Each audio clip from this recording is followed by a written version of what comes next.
आता आपण हरभऱ्याला सुरुवात करण्यापूर्वी आपला व्हाईट गोल्ड पॅटर्न तूर फवारणी व्यवस्थापन जे आहे त्याच्यावर एकदा एक नजर टाकू. कारण बऱ्याच शेतकऱ्यांचे प्रश्न आले, तुरीला काय फवारू, कोणत्या अवस्थेत काय फवारलं पाहिजे, कशाची गरज आहे. तर सुरुवात आपण त्यांना करू. तर पहिली फवारणी जी आहे तुरीला, ही कळीची सुरुवात. आता बहुतांश ठिकाणी मराठवाड्यामध्ये तर फुलोरा अवस्थेमध्ये म्हणजे 50% फुलं किंवा काही शेंगा सुद्धा चालू झाल्या आहेत. आणि विदर्भामध्ये इथे तूर ही कळी अवस्था किंवा तिथला लोकल शब्द अंडुरली म्हणतात, तूर अंडुरली. तर या अवस्थेमधला हा जो पहिला फवारा आहे, हा अत्यंत महत्वाचा फवारा आहे. कारण या फवारणीमध्ये आपल्याला फुलाची संख्या वाढवून मादी फुलाची सुद्धा संख्या आपल्याला या फवारणीमध्ये वाढवू शकतो. तुरीला आपण पाहतो असंख्य फुलं असतात आणि जर म्हणजे आपण जर पाहिलं तर मोठ्या प्रमाणात फुलगळ सुद्धा होते. फुलगळ व्हायचे अनेक कारण आहेत. त्यातलं एक महत्वाचं कारण म्हणजे नर फुलं आणि मादी फुलं. नर फुलं गळून जातात आणि मादी फुलाच्या शेंगा होतात. आपल्याकडे असं एक अन्नद्रव्य आहे, सूक्ष्म अन्नद्रव्य आहे, की त्याची जर फवारणी आपण कळी अवस्थेमध्ये केली तर मादी फुलाची संख्या वाढते. आपल्याकडे असे काही संजीवक आहेत, विद्राव्य खत आहेत, की त्याची फवारणी कळी अवस्थेत केली तर फुलांची संख्या प्रचंड वाढते. त्यामुळं हा अत्यंत महत्वाचा फवारा आहे. याच्यामध्ये अळीनाशकामध्ये पांडा सुपर किंवा सरेंडर आपण घेऊ शकतो. आता हा फवारा जर दिवाळीच्या नंतर, कारण दिवाळीच्या दिवशी अमावस्या असते, दिवाळीच्या नंतर जर झाला तर सरेंडर घ्या आणि दिवाळीपर्यंत जर झाला तर मग पांडा सुपर आपण घेऊ शकता. अधिक झेप हे 10 मिली आपण तिथे घेऊ शकतो. 10 ते 15 मिली. जमिनीत चांगला ओलावा असेल, पाणी दिलेलं असेल तर 15 मिली करायला याला हरकत नाही. आणि 1261 हे 100 ग्रॅम आणि याच्यासोबत झिंक डीटीए 20 ग्रॅम. या झेप आणि 1261 मुळे कळ्यांची फुलांची संख्या वाढेल आणि झिंक मुळे मादी फुलं जे आहेत त्याची संख्या वाढेल. पांडा सुपर किंवा सरेंडर जे आहे हे तुमचं अळीनाशक म्हणून काम करेल. तर हा अत्यंत महत्वाचा फवारा आहे. याला कुठलाही बदल न करता, म्हणजे झिंकच्या ऐवजी दुसरं काही वापरू का नाही, 1261च्या ऐवजी, झेपच्या ऐवजी याला कुठलाही पर्याय किंवा बदल न केलेला आपल्याला फायद्याचा ठरेल. हे फवारणी आपण मागच्या 10 वर्षापासून शेतकऱ्यांना सांगतो आणि याचे खूप सुंदर रिझल्ट, खूप चांगले परिणाम इथे दिसत आहेत. मुद्दाम तुम्हाला जर तपासायचं असेल की किती फायदा होतो तर 2 ओळीवर याची फवारणी करू नका, म्हणजेच तुम्हाला ते किती फायदा होतो ते नक्कीच लक्षात येईल. नंतर दुसरी फवारणी बघा, ह्या अवस्था फार महत्वाच्या आहेत.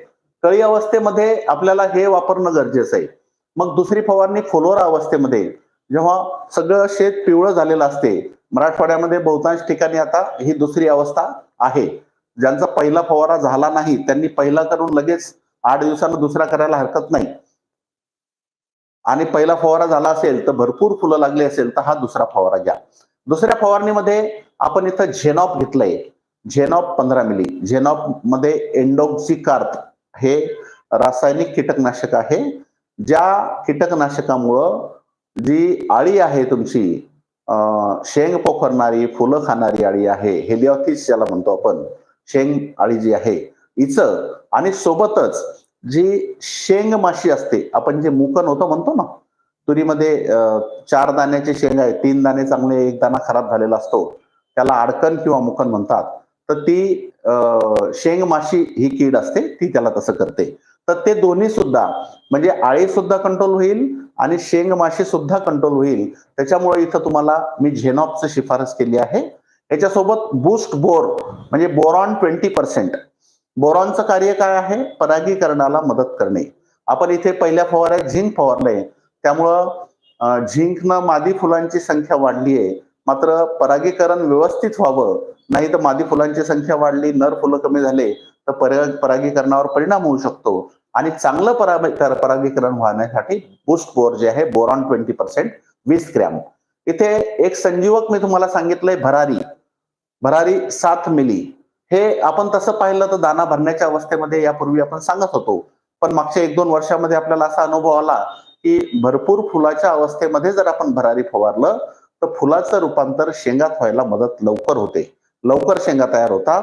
फुलाचं रूपांतर हे शेंगांमध्ये लवकर होतं. त्यामुळं आपण इथं भरारी 7 मिली घेतलंय. तुम्ही नंतरही तिसऱ्या फवारणीतही वापरू शकता वापरायचं असले तर, पण दुसऱ्या फवारणीमध्ये याचं महत्व जास्त आहे. नाही, आणि जर हे टाकलं नाही तर याच्यासोबत तुम्ही 05234 सुद्धा घेऊ शकता. 05234 मुळे सुद्धा दाण्याचा आकार वाढायला मदत होईल, लवकर फुलाचं रूपांतर शेंगामध्ये होण्यासाठी मदत होईल.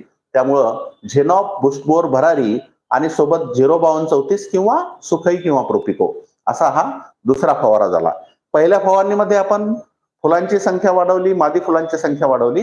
दुसऱ्या फवारणीमध्ये आपण लवकर फुलाचं रूपांतर शेंगात होण्यासाठी आणि परागीकरण चांगलं व्हावं याच्यासाठी काळजी घेतली. आणि मग तिसरा फवारा जो आहे तो दाना भरण्याची अवस्था, म्हणजे शेंगा लागलेल्या आहेत, शेंगात दाना भरतोय, 2-5% फुलं आहेत, बाकी सगळ्या शेंगा लागलेल्या आहेत, अशा स्टेजमध्ये आपल्याला तिसरा फवारा द्यायचा आहे. तिथे आपण इमान घेऊ शकतो 10 ग्रॅम किंवा झेनॉप 15 मिली आणि त्याच्यासोबत 13-0-45 पाण्याचा ताण जर असेल तर 13-0-45 आणि तुम्ही पाणी दिलेलं असेल तुरीला तर मग तिथं बिग बी तुम्ही तिथे घेऊ शकता. इथे सुद्धा जर पाण्याचा ताण असेल तर मग आपल्याला 05234 च्या ऐवजी 13-0-45 इथं आपण घेऊ शकतो. आणि तिसऱ्या फवारणीमध्ये पाण्याचा ताण असेल तर 13-0-45, मात्र पाणी जर दिलेलं असेल तर मग बिग बी मध्ये पोटॅशियम शोनाइट हा घटक आहे. विद्राव्य खत हे खूप स्वस्त आणि खूप चांगलं परिणामकारक फायद्याचं बिग बी हे खत आहे. त्यामुळं असे या तुरीचे 3 फवारे द्या. बऱ्याच शेतकऱ्यांचे प्रश्न आहेत की तुरीला पाणी देऊ का? तर पाणी तुम्ही तुरीला लगेच द्यायला हरकत नाही. जास्त ताण पडल्यानंतर पाणी जर दिलं तर फुलगळ होते. काही शेतकरी म्हणतात आमची जमीन हलकी आहे, मग पाणी दिलं चालेल का? एक पाणी दिलंय परत दुसरं देऊ का? तर हलक्या जमिनीमध्ये सारखं सारखं पाणी देत राहा. जिथे भारी जमीन आहे तिथं कळी अवस्थेमध्ये पाणी द्यायचं, भर फुलात शक्यतोवर पाणी द्यायचं नाही. पण ताण जर पडत असेल खूप तर ताण पडू द्यायचा नाही, मग पाणी दिलं तरी हरकत नाही. तर या पद्धतीनं तुरीचं व्यवस्थापन आपण करू शकतो.